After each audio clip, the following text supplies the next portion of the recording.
Question des retraites, on y a fait allusion tout à l'heure.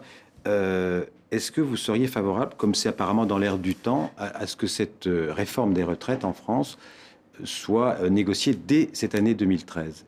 Oui, bien sûr.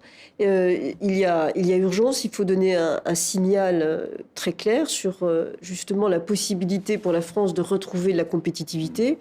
Et c'est lié à la réforme des retraites, il faut que tout le monde comprenne pourquoi. Parce que si nous ne faisons rien, le déficit cumulé de tous les régimes de retraite... 1 milliard en 2020. Non, ça c'est le déficit annuel en 2020. Si je fais le déficit cumulé entre maintenant et 2020, de tous les régimes, ce sera 200 milliards. 200 milliards. Donc c'est intenable. Notre pays ne pourra pas supporter une aggravation de cette dette. Comment on fait pour réformer les retraites ? Est-ce qu'il faut travailler plus longtemps ? Est-ce qu'il faut payer plus de cotisations ?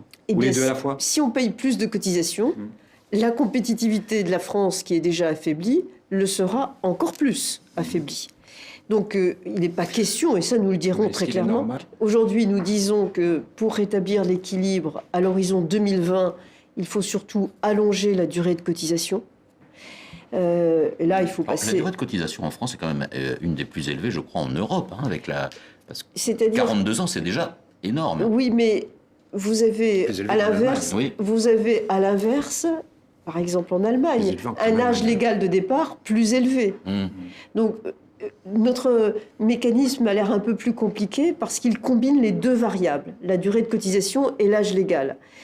En Allemagne, c'est principalement l'âge légal qui compte. Donc on a une retraite par point qu'on recevrait Ah mais on est tous d'accord. La pension proportionnelle à... On est tous d'accord pour une retraite par point, parce que ça permet de mieux piloter le système, bien sûr.